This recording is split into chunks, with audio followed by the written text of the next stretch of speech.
This isn't video for anything, and this is just a very short video about endearingness. And pardon my voice because I've been using it for the past few days.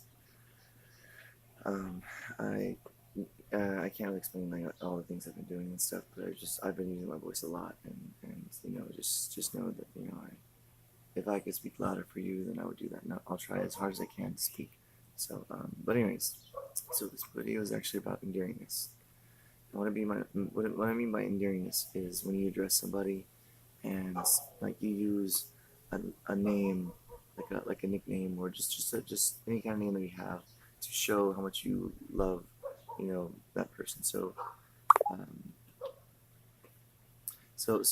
let's and this video isn't about like trying to convince somebody to believe in God or not anything, because you already have your views set with how they are. But this video is for somebody who already believes in God, or somebody who is on the fence about it because they do believe in it. It's just they don't know how much faith to put into it because they're not they still feel so distant from that. And I understand why. I completely understand why. So let me just start by evaluating the word Father for you. So when you hear somebody say Father, not and forget that we're talking about our Lord for a second. Just forget. And it's really hard for people who believe and love their Father a lot, but just for those who are still on the fence, just take that out and just forget that we're talking about God here. Just look at it in a worldly sense. It's your actual Father. So when you see your dad, or I'm sorry, when you look at the word Father, it sounds very proper. It sounds very much proper in the sense that like you're giving respect and you're showing that respect to him. But again, it also sounds distant. It sounds like when you talk about it and say, "Oh yeah, that's my father. Yeah, that's my father. That's my mother." In these days, it sounds so um, far away from them. It doesn't sound like you're right next to them and like you can say like father like that. It doesn't have that same effect. But backtrack like centuries ago. When I say centuries, I mean like 2,000 years or more. So that's like 20 centuries or more. So back in those times when there was very very few words to explain something, but in different ways. Like we have so many nowadays. We're so blessed to have so many names for the same thing: father, papa, dad, daddy, all these things that we have nowadays that people back then just didn't really have. I mean, they had some, but not as many as we do now.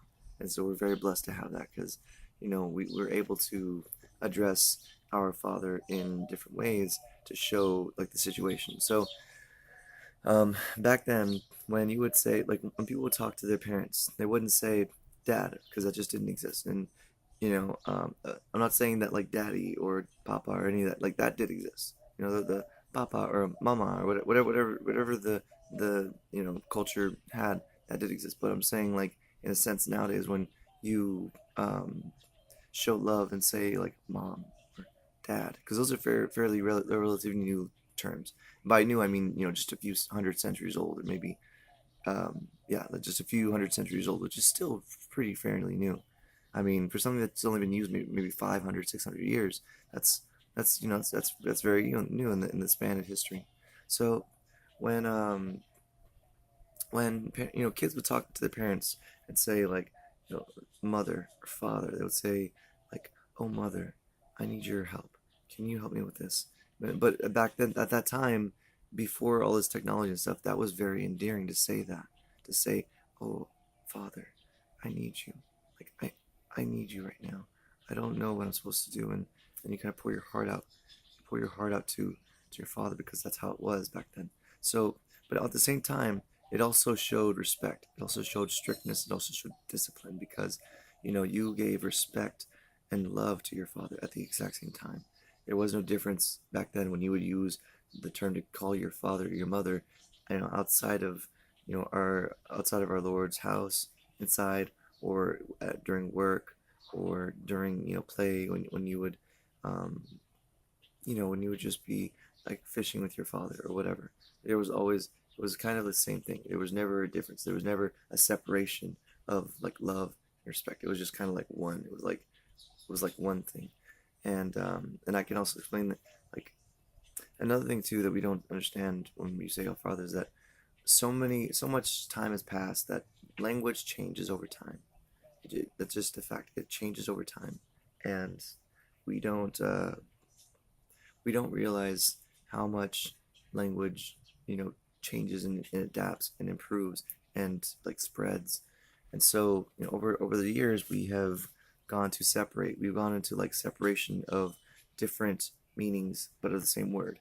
So that you when you would say this word for that thing, this would show respect, and then you'd use this word for that same thing, and this would show love. And you show this thing and like this word for that same whatever it is.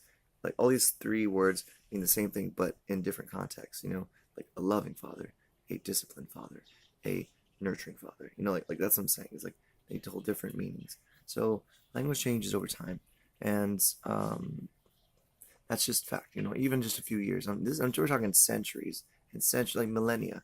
It's millennia because 2,000 or more years, millennia. That is a long, long time for language to adapt and change. And you see, our Father in heaven, He wants us to be so close to Him. And of course, there's times to address Him as our Father. You see, so we keep like there's a reason why in the books that we have that say our Father, and in churches they say our Father because it shows respect, discipline. It shows workmanship. Like He's giving you His word so that you can do His work, and because His word is holy. And that's why we use our Father in churches still today. And so, like those books that we use, like the Bible, they're sacred texts. Even though they were not written directly from God, they were, but not by His hand. Because if He did, it would just incinerate it. It would just destroy it. He couldn't do it because we're too fragile. This world is too fragile for Him. So that's why He sends His messengers, His angels, to prophets and to those who put their faith in Him and believe in Him, so that they could be able to take His words and then put it down on paper in the proper way that He meant it at that time. And so we kept it like that for all this time. We never changed those texts because those texts are sacred. Those words are sacred, and they hold true to this very day. But now that we know that, and now that you understand the depth of why we call Him our Father in church and all that stuff, now let's switch gears. Now let's go to the endearing part. So we live in a time where we can use different words to show love. So now let's put it into the test nowadays. When you talk to your mom or your dad, like your earthly mom and dad, they're your brothers, but just for all purposes, your mom and dad here, and you say, "Mom, like, can I talk to you? Mom, I need to talk to you." Like a daughter is talking to her mother, and she has concerns, and she's just like, "Mom, I have a problem, and I just want I just want you to let me know what I should do." That's showing closeness. It's showing that like you love them. Same thing with your father. Like your son, say a son comes to a father and says, "Dad, I don't know what to do. I've tried this, and it feels like it's not working the way I was hoping." And, but that's showing your closeness, that you have that close relationship with them, that you just can't, like, you can't break that away. And so now the reason I'm telling you that now, I want you to use that. I want you to use that same feeling that you use for your mom and dad of this world. And I want you to apply it to your Creator, because your mom and dad did create you, but not you. They created the vessel that is you. See, your earthly mom and dad were very important into creating you yourself, like your skin, your body, your eyes, your hands, all the things that are flesh and blood that make this vessel work. They are the ones responsible for that, because our dad in heaven gave that ability for us to be able to procreate. And now the consciousness that is you, like that, the thing that actually is you, your soul, your feelings, your hopes, your intentions, your quirks, your loves and interests, and all the things that make you you, that are inside, not the vessel, not the meat and skin and bones and all that. No, I'm talking about the inside you, that is you. That was created by your dad. And so whenever you want to talk to him outside of a proper stance, when you're not using his word to bless others or do things in his name, to do works in his name, when you're just trying to talk to him like a relationship, I want you to use endearing words when talking to him, not just saying our Father. Oh, hey Father, how's it going? I mean, that's a loving thing too. But when you talk, whenever I talk to him and I'm not doing work, like I'm not doing his work, and I'm just wanting to talk to him, like a parent, like because he is our parent. He's our dad, like our dad. So when I talk to him, I say like, hey Dad, um, I just let him know what I did today, or just whatever, if I want to talk to him about stuff and I want to let him know, what I've been up to. And I mean, he sees that and he wants us to be so close to him because he loves us in that way. And that's why he has allowed us to break off in our language to create new words and new meanings for the same thing, but for different contexts. Because again, this world is constantly growing and constantly changing, but it's not by accident. It's because our dad is allowing that. In fact, he's not just allowing it, he is making the changes for that so that we can have those different ways to communicate. Because communication is key. If we don't have that, then we don't have anything. If we only have one word to describe something, but it engulfs so many different emotions in it, then the meaning is lost, The meaning is lost behind whatever word it is. So that's why he is allowing us to change and adapt to not only just the times here, because time is irrelevant. Time does not really matter in the grand scheme of heaven or hell or anything like that. It just continues to go on. And as it goes on, it forever changes. And time will never, ever be the same whenever it is. It will never be the same whenever it is. It will always be adapting. So I'll close this video very soon.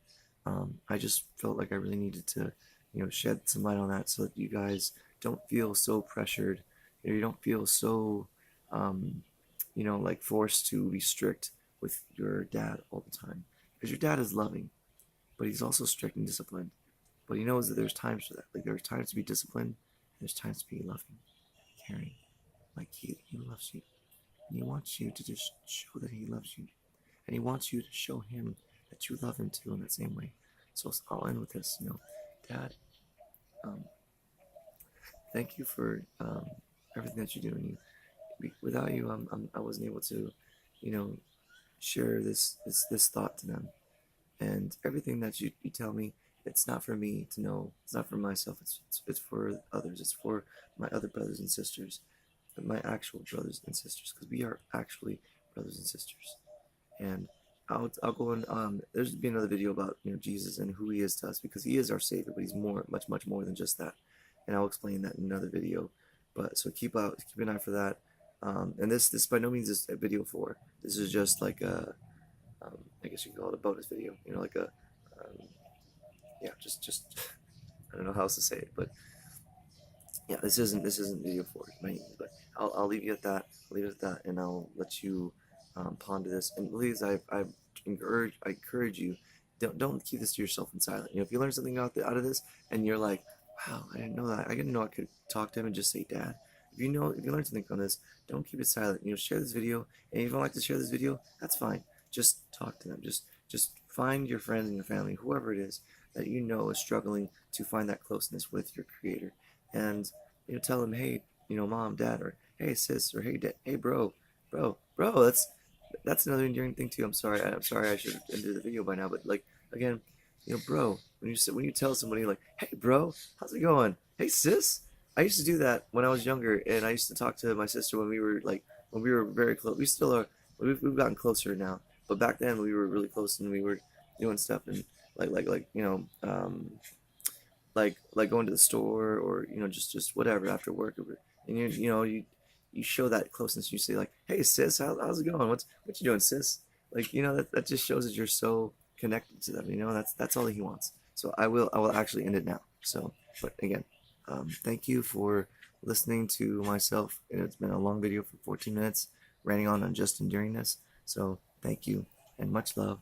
And remember, your dad does not care in what ways or in what names that you give him, what nicknames you give him, just so long as you show that you're endearing.